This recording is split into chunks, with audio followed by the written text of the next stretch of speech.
Blá, blá, blá, blá, blá. Olá, meus irmãos, aqui é a Carol Targino. Você está no canal Elocrentes, o canal que ama falar sobre a Palavra de Deus, trazer reflexões bíblicas que edifiquem a sua vida.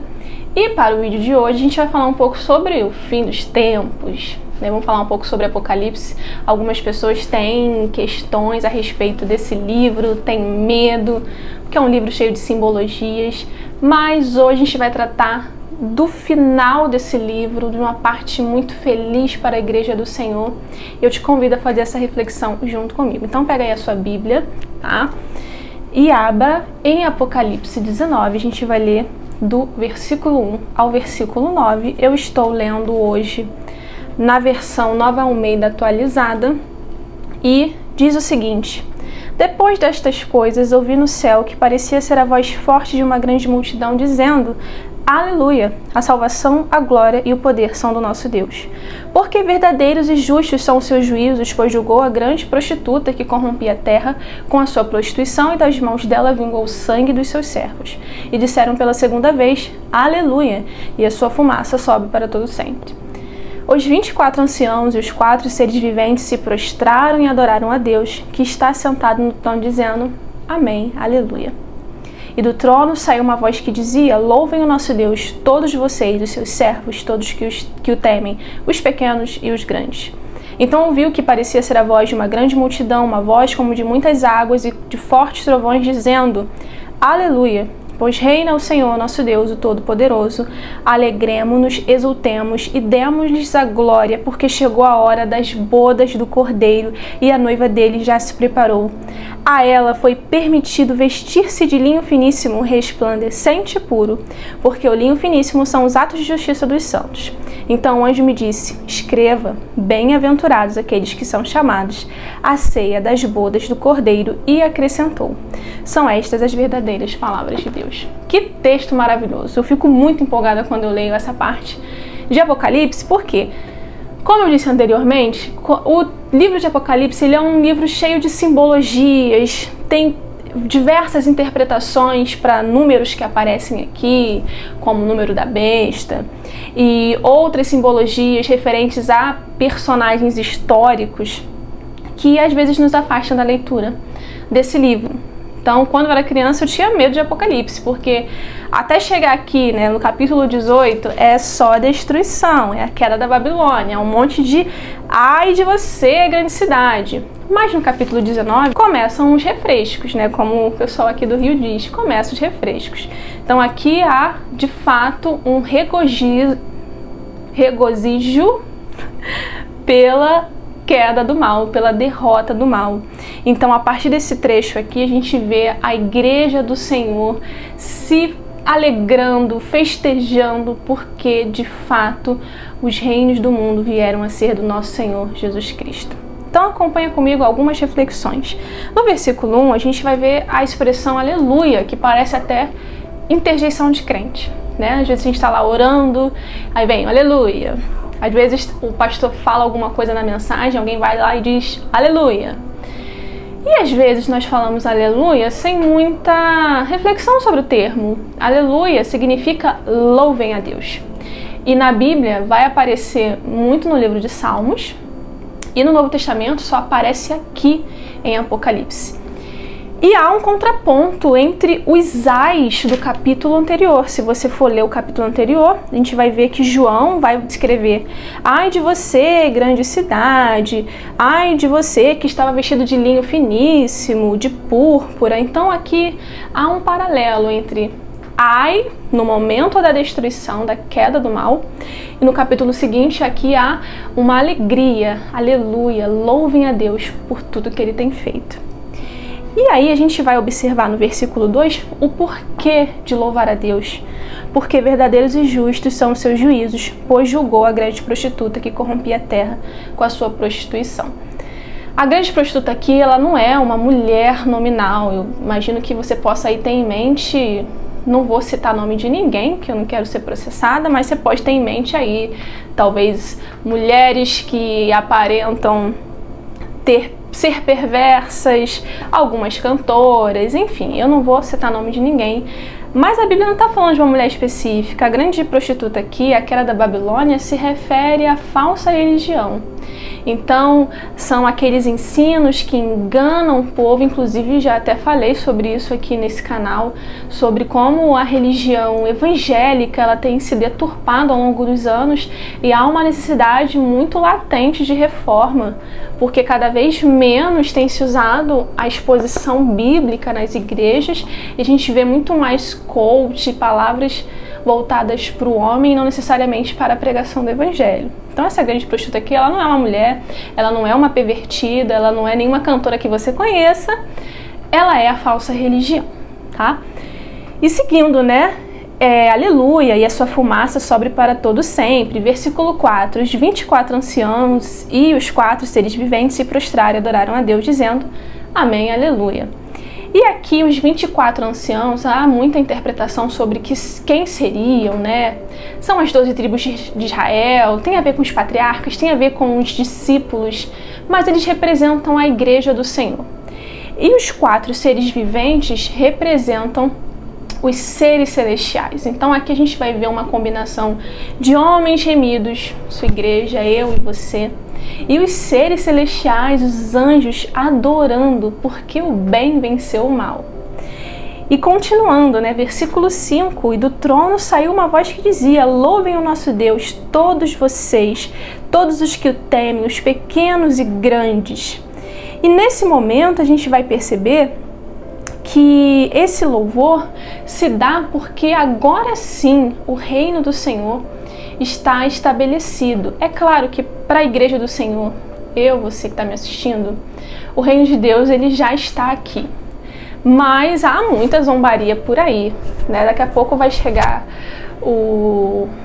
as festividades do carnaval em algumas cidades, a gente vai ver muita zombaria com símbolos cristãos, não só no carnaval, né, mas em outras épocas. Então, para todo mundo hoje, esse reino não é estabelecido. Para a igreja do Senhor, sim. Mas neste momento, quando o bem vencer o mal, o reino do Senhor, é aquilo que diz, né? Toda língua confessará, todo joelho se dobrará. Nesse momento, o reino do Senhor, ele é universal. O sistema anterior está destruído e todos irão reconhecer que o Senhor é o Rei dos reis e Senhor dos senhores. E continuando, né? O versículo 6 ratifica isso, né? Reina o Senhor, o nosso Deus Todo-Poderoso. Versículo 7, alegremo-nos, exultemos e demos-lhes a glória, porque chegou a hora das bodas do Cordeiro e a noiva dele já se preparou.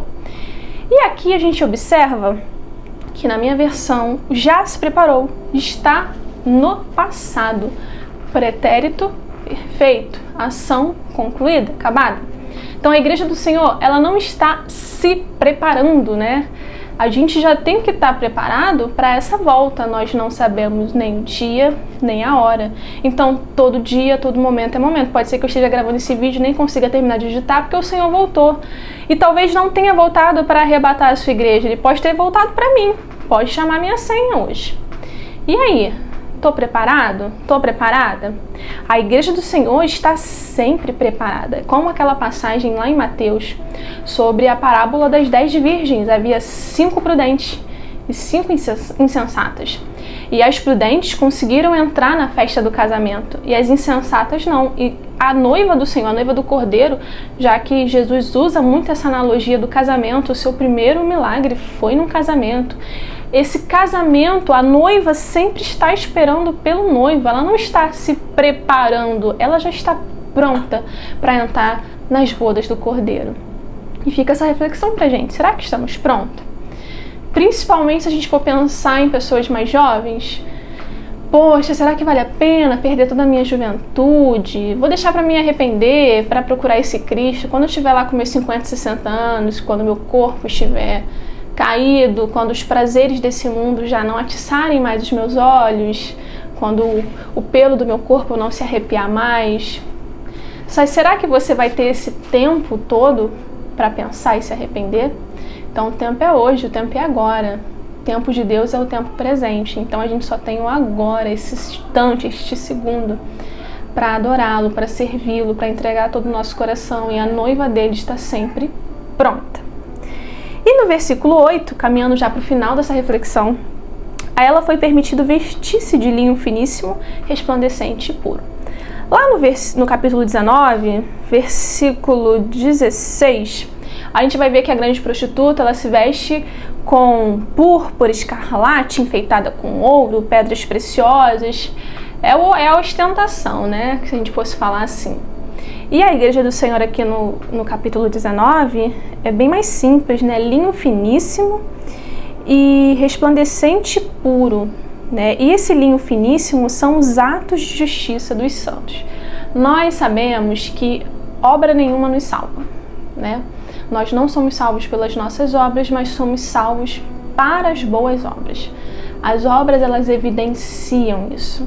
Então, se você tem aí um companheiro, um colega, um amigo que se diz crente, vive na igreja, mas seu comportamento está muito longe do Cordeiro de Deus, então essa pessoa provavelmente não deve ser salva, porque o salvo, ele manifesta essa obra redentora em sua vida. E aqui esses atos de justiça, eles são a roupa da noiva, que está vestida de linho finíssimo. Então, os santos do Senhor, eles serão reconhecidos lá na glória por aquilo que fizeram. Tá? Não adianta dizer que eu sou igreja, eu estou na igreja, mas você não parece igreja. Né? Na igreja você é um, fora da igreja você é outro. Na igreja você tem esposa, fora da igreja você tem amante. Não adianta.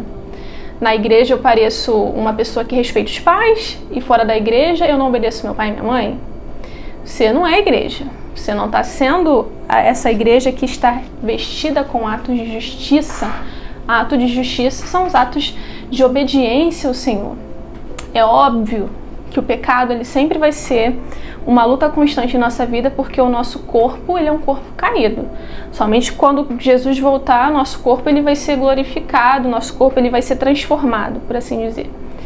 E aí o pecado, ele não tem mais poder sobre a nossa vida. Mas hoje, quando nós nos entregamos a Cristo, o pecado, ele também não tem poder em nossa vida. É como aquela música do Thales Roberto, do dia o pecado vem, me chama. Mas você pode fazer uma escolha em relação a isso. Você pode recusar esse pecado. Você vai lutar contra ele. Quando Jesus voltar, a gente não vai mais ter que lutar contra o pecado, porque como a gente acabou de perceber aqui, o mal será derrotado. Então ele não estará mais aqui rodeando os santos do Senhor. Mas hoje, enquanto Jesus ainda não volta, nós sempre teremos uma escolha a fazer.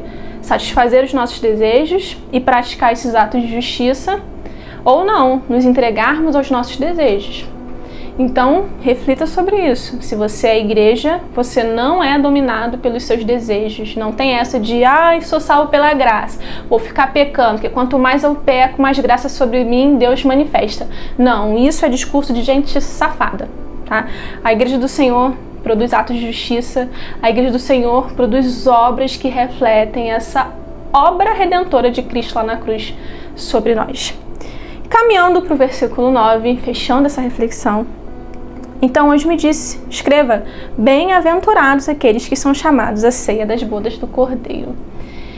E aqui é o principal motivo de tudo que nós fazemos. A igreja do Senhor caminha para essa grande celebração, para essa grande festa.